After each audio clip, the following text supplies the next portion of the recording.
Star Wars and Lucasfilm typically does not have a reputation for listening to the fans, but did all of that just change?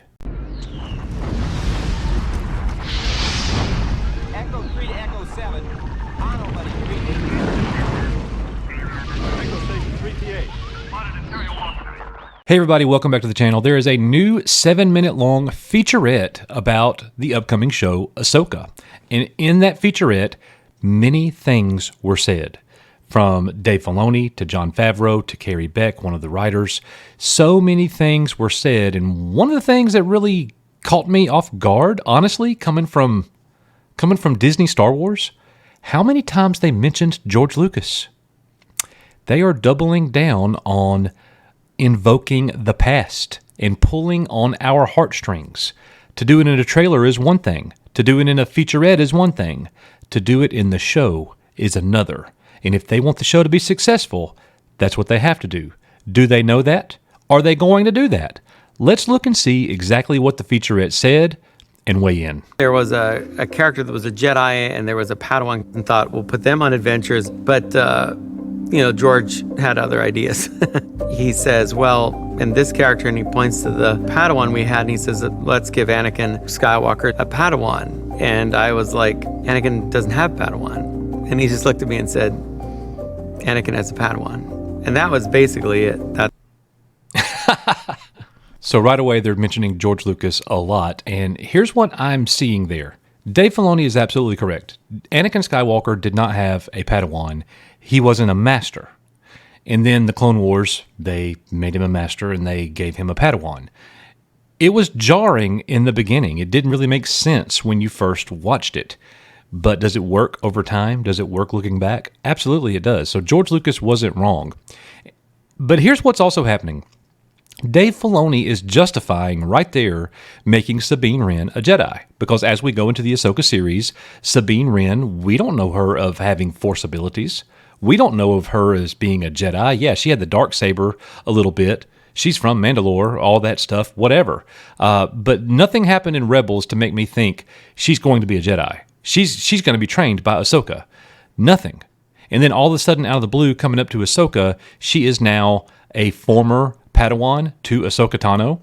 So it's jarring. But as they just pointed out, Dave Filoni said George Lucas did it. We're doing it too. What George Lucas did fit, worked, was brilliant. Let's see what's going to happen with Ahsoka. I would like to know what you think. Am I good with Sabine being a Padawan, being a Jedi? I'm not sure. She's the apprentice of Anakin Skywalker. She's the only one that he is trained to be a Jedi. This young teenage girl who was trained to be a keeper of the peace had to become a warrior. So let me just break in right there. I said in our previous video, the key to this show being successful with the fans, with the real Star Wars fans, it's connection. It has to make connection. And them bringing in Anakin, the connection there will definitely help this show, in my opinion. Worthy of standing next to the greatest Jedi of all time. Now, that's one thing Filoni says that I disagree with. Anakin Skywalker was not the greatest Jedi of all time. You would certainly reserve that for like a Jedi Knight. Even though that he typically was a master now in Clone Wars, he was, sorry guys, maybe the Jedi with the most potential, but not the greatest. Ahsoka's story and her growth has mirrored my own.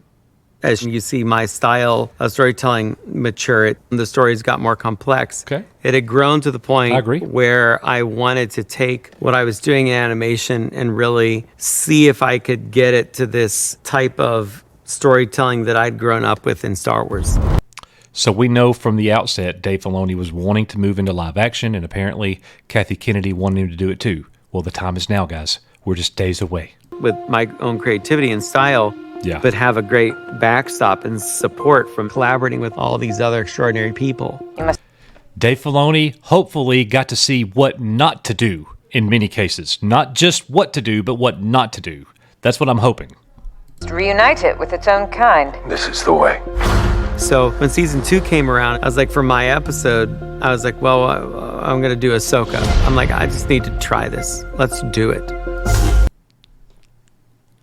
Got to be honest, props to Dave Filoni for having the fortitude to want to do Ahsoka in The Mandalorian Season 2. I did not have very high hopes, and they nailed it. And I think it was really encouraging of Dave stepping up to this role. And so George would turn to Kathy and myself and be proud of Dave. He was Dave's teacher, and Dave was his apprentice. You see what they're doing to us, guys? Oh, man. The more they invoke the name of Lucas, the more they're creating connection. Dave Filoni does have the connection to Lucas. So are they actually going to use that? Are they actually going to honor George's vision and George's Star Wars? Or one of the reasons why people have been opposed to Filoni for a few years now is because it seems that Filoni has a tendency to concentrate on his version of Star Wars and not the one that came before him, George's. So what's going to happen, I don't know, but the way that they are invoking Lucas right here definitely gets my attention and gives me a little chill bumps, I'm not going to lie. There are moments when I just stare at her and I'm just like, wow, she just looks like this thing I've drawn. You know, but That's funny. Sarah's done all the research. Like, she knows the character, but now she has to become it in a way that's never happened before. Really powerful actress, and she loves No clap Kathy, ladies and gentlemen. this character. I think everything about who Ahsoka is just brought to life in a way that almost nobody else could. Unfortunately, I agree with Kathy. I think Rosario Dawson is the chosen one for Ahsoka, no doubt. She not only gets a character, but she gets But we'll find out soon. it's like the Star Wars of it all, which is an important ingredient. You have to be in it. You have to be in it. You have to understand the Star Wars of it all. I hope you're paying attention, Acolyte. This is a hard thing. You're going to have to be painted orange every day. You're going to have to put a prosthetic on your head every day. You're going to be training like a Jedi to learn how to lightsaber fight. Yeah, Jedi's primary weapon is a lightsaber. There need to be a lot of lightsaber fights. And they have to be good because our fans know the difference. When I started getting my stances and I appreciate Dave saying that our fans know the difference. Like, it would really be nice if Lucasfilm started appreciating the fans like he just did right there. Take note, Lucasfilm. That's good, Dave. Very good. some of the postures and, started really getting my left hand up to par with my right. Not feel that you necessarily have to have seen everything. Homework. From the beginning of this series, Ahsoka is out there on the fringe of the galaxy when she hears whispers of this warlord's return.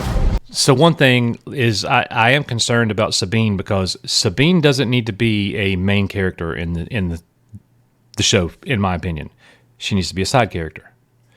The show needs to be Ahsoka, main character.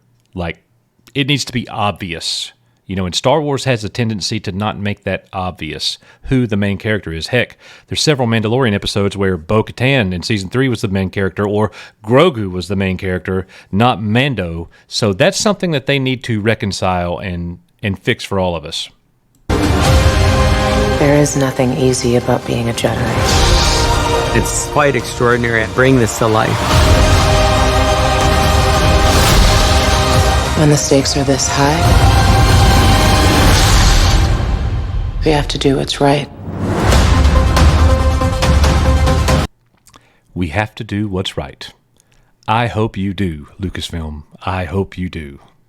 Not going to lie, the 7 minutes was really good. There's some scenes in there that I don't care about. Don't give me the sequel trilogy stuff. I'm out on all that. But, man, all of the George Lucas connections, all the times that they mention George Lucas, showing him on set, making the apprentice Padawan connection between the characters like Qui-Gon and Obi-Wan and Luke, so on and so forth.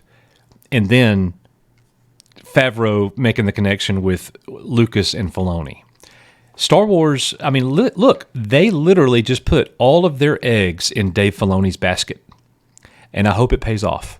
I really, really do. I will be watching and absorbing every moment on August 23rd. I cannot wait. But I'm not drinking the Kool-Aid. I'm going to call it like it is. So you're going to get no spin Star Wars coverage right here at Echo Base Network. Star Wars doesn't care what we say, so we're going to tell you the truth. So anyways, let me know in the comments what you think about all of this. Certainly a lot to take in. So the whole Sabine thing, George Lucas, they're pulling their heartstrings. A lot of good things were said, but are you going to have those in the show? Or was that simply just a featurette? Thank you for being here at Echo Base Network. You are Echo Base Network. We will see you guys on the next one.